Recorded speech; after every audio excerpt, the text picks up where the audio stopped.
Rockstar Games has released Trailer 2 for GTA 6. On top of that, they also released a bunch of new screenshots and new game art as well. Now, while I could go over every little detail about everything that they released, I'm not going to do that for two reasons. The first reason is due to the amount of time that it would take. The second reason is due to the fact that when looking on YouTube, you'll probably already find tons and tons of videos going over that exact same concept. So instead, I mainly just want to ramble and discuss about it all.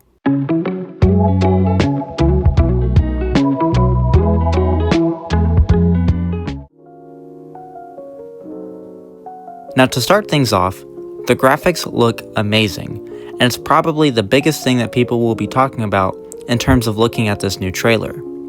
And seeing the game look this good makes me wish that other studios could do the same. The only comment that I was able to make during the first watch was the fact that the game graphically looks amazing. And the one thing that I absolutely love is the just color of the world. It just looks very vibrant and fresh. Also, the lighting has improved significantly. Granted, we would have to assume so, but a lot of the ray tracing and everything else just helps make the game look as good as it does. Now, I'm not a technical person when it comes to game development, but if you do want a more detailed breakdown, I highly suggest watching Digital Foundry's video talking about its graphics. It's about a 40-minute video that I actually enjoyed myself. Outside of the graphics, I think the biggest thing that people are gawking about is the level of detail that they put into this game. For example, there's this screenshot of Lucia at the pool. Next to her is a margarita glass, and the detail that they put into this one drink is crazy. Specifically, the way that the glass distorts the reflection of the pavement and the water. Related to this, there's also this shot from the trailer. When looking at the beer bottle, it's a very similar situation where the table is being distorted through the glass of the bottle and it's curved to match the shape of it as well. There's also tons of new details with the characters' skins alongside the detail of the clothing. The last thing I want to talk about in terms of detail is the body movement. When looking at games like GTA 4 or 5, the way that people move in those games looks stiff now compared to this game. People's bodies tend to be more fluid with their actions. And I'd be lying if we all haven't been looking at, well, you know.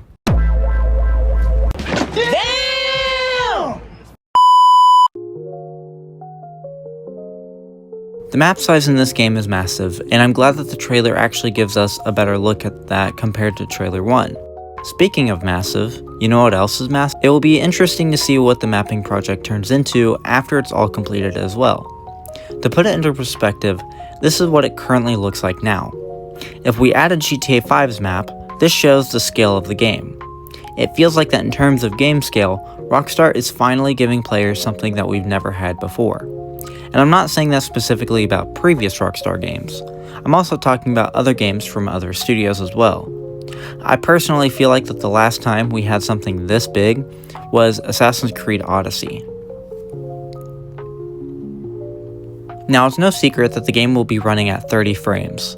And while it's a known fact at this point, some people have thought if a performance mode is possible. Maybe not necessarily 60 FPS, but rather 40 or maybe even 45. This is due to the fact that Rockstar is also making GTA 6 run on the Series S. And with that being said, people have wondered if the game settings of the Series S would run at a higher frame rate if tested on a console that is more powerful than the Series S, such as a PS5. However, due to the lighting tech that they use, and specifically RTGI, the only game setting that you could change would be the resolution. And at that point, do you really want to play the game at that low of a resolution? Because if you take away RTGI, it takes away the look of the game that they're trying to build. As someone who's grown up as a console player, playing a game at 30 frames consistently isn't really much of a deal breaker. And it also doesn't make the game unplayable, as some of you PC players may think. While I would prefer 60 frames and above, I'm definitely not going to let that stop me from playing this game. Now, there is an interesting topic that I want to discuss. Specifically, it's the idea that what we're seeing supposedly isn't what we're getting. In other words, people are doubting Rockstar. Now, even though it is good to be skeptical about things in terms of it's too good to be true, this is one of those exceptions. It was to the point in which Rockstar themselves had to clarify that what we saw was running on a regular PS5 with the mix of both cutscenes and gameplay. As to how they're making gameplay look cinematic, well, for that, they're probably using a more advanced version of the Rockstar editor. And for those of you who don't know, in GTA 5, you can record a clip, hop into their own dedicated video editor, and then manipulate the in-game camera however you like while also adding filters and frames. This is most likely what they're doing. So while it does look too cinematic to look like gameplay, I can confidently say that it does have gameplay. The only quote lie that I would say that Rockstar isn't showing is the fact that the game may not look like this when it releases, but not in a bad way though. If you take a look at Jason from Trailer 1 and compare his appearance in Trailer 2, you can definitely see the improvement that they made within a year and a half. That said, it's still possible that the final product may look even better than what we're seeing right now. And if you don't believe me, you can go back and look at all their trailers for their previous games and then compare it to when it launched. The last thing that I want to talk about is probably the next big question that everyone's asking. When is Trailer 3? Now, I'm not going to claim to make a definitive timeline, considering that I don't work at Rockstar, but I do believe that I have an accurate idea as to what and when we'll see more footage for the game.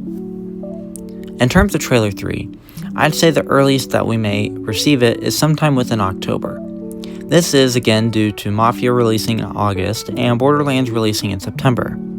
This is because they wouldn't want the hype of GTA 6 to overlook the release of the other Take-Two games. With GTA 5, we received character trailers for the protagonists. However, this time, I'm not so sure if we'll receive that. My main reasoning is because when they released Trailer 2, they also released the website page with all the information that surrounds the characters that will be involved in the story. Anytime I hear people talking about GTA 5's and RDR2's marketing campaigns, they never did mention Rockstar doing the same thing that they did with GTA 6. With that said, this does make me believe that the info dump that they give us is a replacement of that. Granted, I'm not saying that it can't happen, but rather I doubt we'll get a dedicated character trailer since we got all that information on the webpage. But if we were to also receive a character trailer though, I'd say that it would happen probably around February. In terms of a gameplay trailer, I wouldn't expect anything until as early as April, which would be 1 month before the release, and then after that, we could also expect an official release trailer similar to what they did with RDR2. And if they were to do that as well, they would release it on the day of the game's release. However, that's the end of today's video. Leave a like down below if you enjoyed and subscribe to the channel if you are new. Stay safe out there, and I'll see you next time.